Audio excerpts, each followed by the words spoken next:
avec crainte et tremblement. Pourquoi? Parce que dans Éphésiens, chapitre 1, verset 18, il dit ceci, et dans le verset 17, on va revenir, il dit, afin que Dieu, le Dieu de notre Seigneur Jésus-Christ, le Père de gloire, vous donne un esprit de sagesse et surtout de révélation.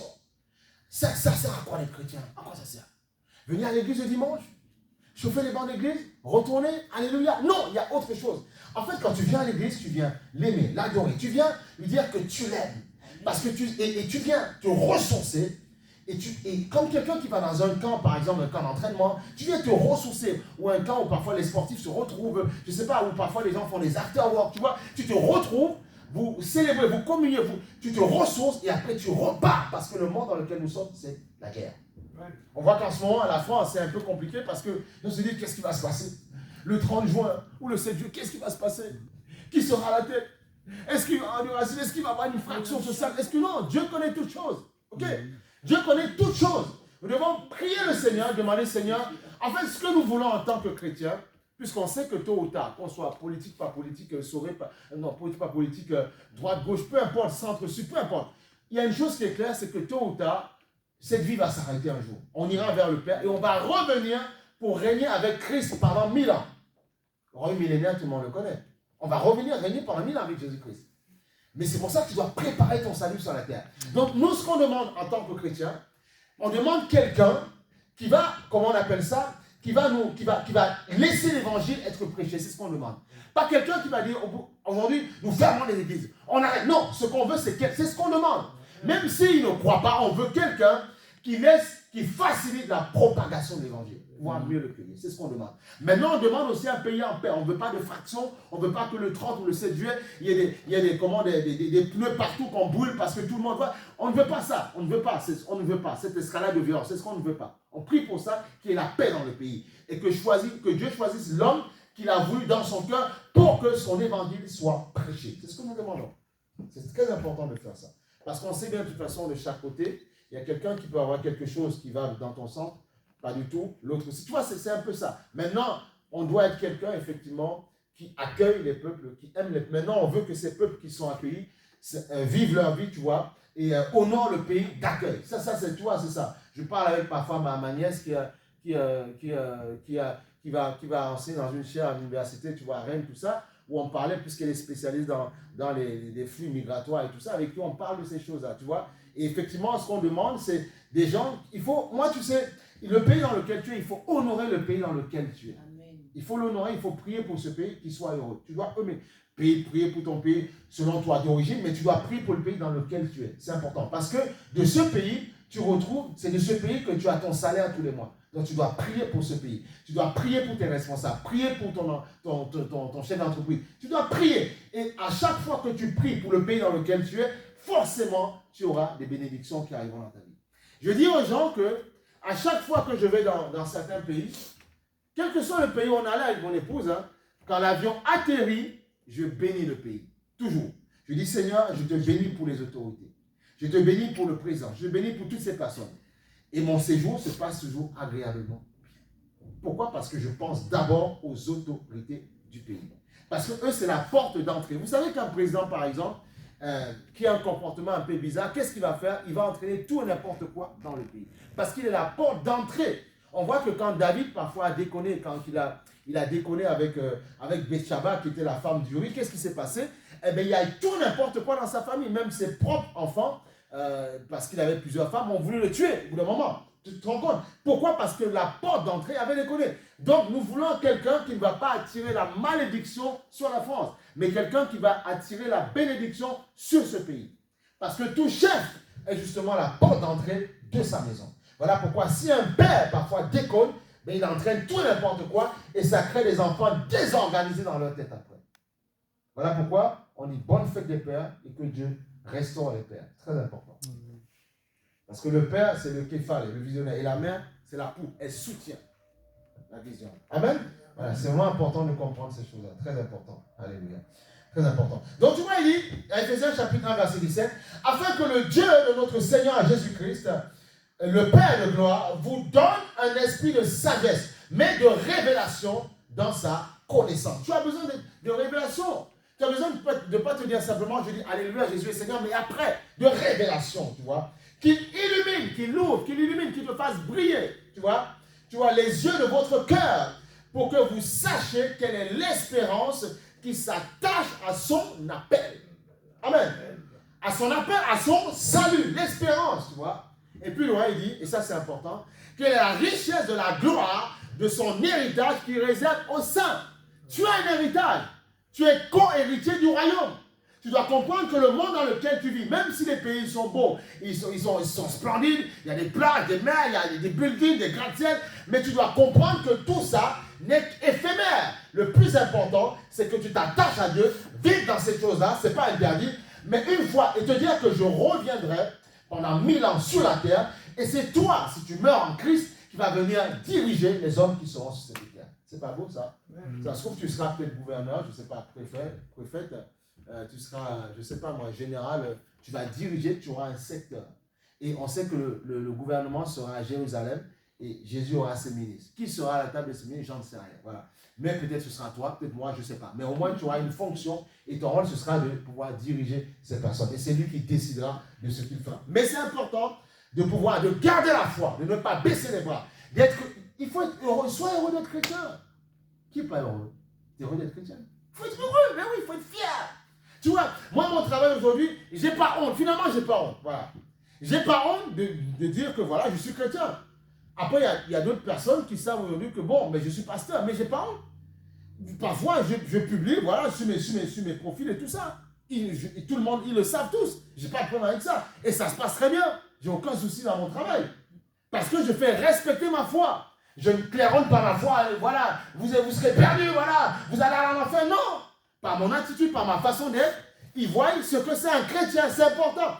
Dans les temps dans lesquels nous sommes, c'est important que nous puissions montrer c'est quoi un chrétien, une chrétienne. Voilà. Il a dit tu seras le premier dans le dernier. Pourquoi? Pour que tu sois un exemple. Voilà. Et parfois, Dieu veut aussi t'élever. Dieu veut aussi que tu diriges des personnes, mais que tu puisses diriger les personnes selon lui. C'est ce qu'il veut. Mais oui. Dieu veut que tu sois heureux. Et parfois, nous ratons certaines choses parce que nous ne voulons pas nous accrocher à l'évangile. Parce que nous disons non, mais l'évangile c'est ringard. Il y a parfois des gens de ta famille qui te disent oui, mais Jésus tout le temps, mais ouais, mais Jésus, mais ouais, pourquoi tout le temps à l'église? Mais parce que je vais à l'église à cause de vous, parce que je veux vous protéger. Tu ne sais pas qu'à chaque fois que tu viens dans l'église, tu es en train de protéger ta famille. Parce que tu viens adorer, ta famille est protégée, même si elle ne connaît pas Dieu. Et peut-être que tôt ou tard, Dieu leur ouvrira les portes. C'est très important. C'est pour ça que n'écoutez pas les gens qui vous disent laisse tomber Jésus. Non! Mais non! Parce que si je laisse tomber Jésus, qu'est-ce qui va se passer? On va tous avoir des problèmes. Voilà pourquoi je bénis les gens qui parfois, malgré les situations compliquées qu'ils ont dans leur famille, ils disent Seigneur, je veux venir t'adorer, venir te célébrer. Parce que je sais que ma femme, mon mari ou mes enfants, qui parfois ça peut être compliqué, mais je sais Seigneur que c'est toi qui es à l'origine de leur création. Ils ne le savent pas parce qu'ils ont les yeux fermés. C'est pour ça qu'il dit dans la parole, il dit ceci, il dit, il est très clair le Seigneur, il dit qu'il illumine les yeux de votre cœur, parce que les yeux de ton cœur peuvent justement être cachés, justement, peuvent être aveuglés à cause des choses que tu vis, à cause des souffrances que tu vis, à cause des situations compliquées, à cause des problèmes qu'il y a à gauche à droite. Parfois tu peux perdre, non, parfois tu peux craquer. Une situation compliquée, difficile, peut te faire parfois abandonner la foi. Mais Dieu ne veut pas, voilà pourquoi Dieu dit la communion fraternelle, c'est important. Amen. Se retrouver entre frères et sœurs. Parler, se fortifier. Te dire non, ne baisse pas les bras. Dieu a quelque chose de puissant pour toi. Dieu a un projet pour toi. Dieu ne baisse pas, ne craque pas. Même si tu ne vois pas les choses s'accomplir, Dieu a de belles choses pour toi. Ah oui, j'ai envie de dire ce matin, Dieu a des belles choses pour toi. Dieu a des belles choses pour toi. Tu vois, quel que soit le nombre de personnes, je suis toujours dans la joie. Si je me disais ce matin, oui, mais telle ou telle personne n'est pas là, je fais la tête. Qu'est-ce qu'elle est venue ce matin? Tu dis, mais cette église, ils font la tête. Ils ne sont pas heureux. Qu'est-ce qui se passe, toi? Donc tu vois, non, fais pas la tête. Toujours dans la joie. Parce que les autres personnes doivent recevoir la parole, doivent être heureux. Parce qu'il y a des gens qui viennent, parfois qui sont compliqués, parfois sont chargés, parfois c'est difficile. Et l'être humain a la capacité de cacher sa souffrance, tu vois, et de nous montrer que tout va bien. Alors que non, souvent. C'est pour ça que l'évangile touche directement le cœur. Dit aujourd'hui, non, prends l'espoir. Sois ferme. Ne baisse pas les bras. Ne craque pas. Je suis là. Je suis là avec toi. Je suis là pour te guider. Je suis là pour te donner un avenir. Certaines personnes t'ont trompé, t'ont trahi, mais je suis là pour te donner un avenir. Il dit, quelle est l'espérance qui s'attache à son appel? Quelle est la richesse? On sait ce que c'est, la richesse. La richesse, ce n'est pas uniquement les biens matériels, mais ça en fait partie, la richesse de la gloire de son héritage qui réserve à ses saints. Son héritage, une réalité. Nous sommes co-héritiers du royaume des cieux. Et Jésus nous a dit dans la parole, on va le prendre, vous allez comprendre. Et c'est une chose, c'est une réalité, il faut le comprendre. C'est dans le livre de Jean, on va le lire. Merci Seigneur pour ta grâce. Excusez-moi, 2 petites secondes. Je te le donne.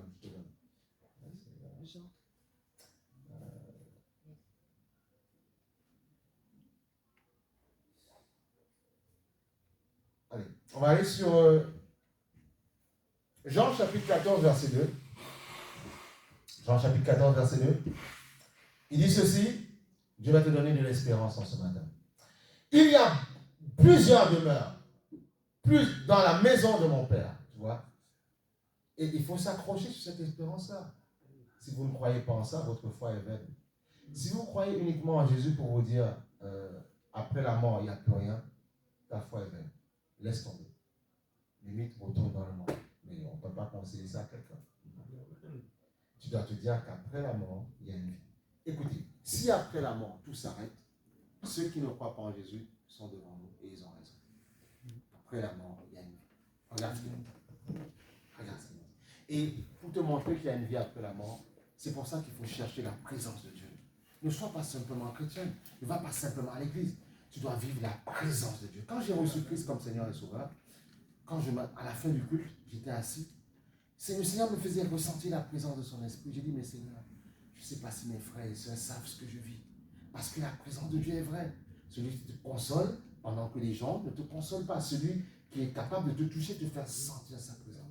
Dieu est vrai. Dieu n'est pas simplement dans la Bible. Si tu ne crois que dans le livre, tu as tout faux. Il y a un esprit derrière la parole. Voilà. Il dit ceci, et il y a beaucoup de demeures dans la maison de mon Père. Si ce n'était pas vrai, tu vois, je vous l'aurais dit. Et la Bible dit, Jésus est le chemin, la vérité, la vie. Il ne ment pas. Mais oui, il y a beaucoup de demeures et des plus belles maisons. Parfois, demain, tu peux te construire une belle maison avec ton mari, ta femme, 10 pièces. Dieu dit, foutaise. C'est bien, c'est très bien, c'est beau, tu m'adores, tu as mis des rideaux blancs, c'est super. Mais aucune demeure ne peut m'habiter. Voilà. Il dit, la sagesse des hommes, c'est une folie. Mais c'est bien, c'est très bien, il n'y a pas de souci avec ça. Mais il te dit que ce qu'il a pour toi, c'est plus important. Parce que ce que nous avons ici-bas, les torrents peuvent l'apporter. Ce que nous avons, il y a des gens, parfois, ils ont leur jardin. Quand les limaces commencent à monter, les limaces, achetons les produits pour tuer les limaces. Parce que je n'aurai pas ma salade, mes carottes. Tu vois, une petite bestiole arrive à te désarçonner complètement. Et à te faire dépenser de l'argent. Tu vois, c'est ça, tu vois. Donc, tout ça, c'est éphémère. Mais le Seigneur te dit que là où il est, les termites ne peuvent pas ronger justement, sa gloire. Ne peuvent pas, ces maisons. Il dit, il y a beaucoup de demeures dans la maison de mon Père. Si ce n'était pas, je vous l'aurais dit. Je m'en vais vous préparer une place. Parce que tôt ou tard, tu dois quitter ce corps et retourner dans ta demeure. C'est important qu'on vous le dise en tant que chrétien. Amen. Apprécions-nous, prenons soin de nous, prenons soin de nos corps physiques. Oui, c'est important. Parce que comme on a dit dimanche dernier, c'est le véhicule dans lequel la gloire qui est en nous est montrée au monde. Donc, il faut prendre soin de ce corps. Prendre soin de ce que je mange et tout ça. C'est important. Faire un peu de sport. Oui, ce n'est pas interdit, ce n'est pas un péché. Mais par contre, tu dois prendre soin de ce corps pour que justement la gloire qui est dans ton esprit puisse être manifestée au travers de ta chair. Si demain je ne suis plus là, je disparais, tu ne pourras plus m'entendre. Je serai dans la gloire de mon Père, mais c'est ma chair, mes cordes vocales qui me permettent de pouvoir donner ce que j'ai reçu, dont j'étais enfanté dans mon esprit. Donc le corps, la chair, c'est important. Ok? Amen. La chair n'est pas le péché. La chair, c'est ce qu'elle exprime qui la condamne, tu vois. Mais Dieu a tout créé parfaitement. Il a tout bien créé. Il ne s'est pas trompé. Il a mis les yeux où il fallait, il ne s'est pas trompé. Mais c'est inspiré par l'ennemi, les pensées que nous émettons, qui parfois peuvent nous souiller ou pas nous souiller. C'est tout, c'est simplement ça. Voilà pourquoi il a dit, veille sur ton cœur plus que toute autre chose. C'est très important. Donc il dit ceci, je m'en vais vous préparer une place et je reviendrai et je vous prendrai avec moi afin que là où je suis, vous y êtes aussi. Bon, il ne te parle pas de la mort, mais directement, il te fait comprendre que tu es pour un temps sur la terre. Il est en train de te préparer une place. C'est comme demain, tu as un projet de construire une maison. Tu habites dans une autre maison, ou bien tu as loué, ou tu es dans un hôtel, ou tu habites chez tes parents. Et puis, il y a un temps où le conducteur de travaux est en train de construire ta maison. D'accord? Et puis, un jour, il va dire, monsieur, tel, il y a les clés, il faut déménager. Il va falloir que tu sortes de là. Tu étais peut-être attaché à l'autre maison, mais tu as engagé un autre projet. Ah oui, ça m'embête, ça m'ennuie vraiment de quitter cette maison. J'aimais bien cette maison. Mais il faut se déplacer et il faut aller ailleurs. Il faut quitter. Tu vois? Et donc, c'est la même chose. Prends-le comme ça. Jésus est le conducteur de travaux. Ok?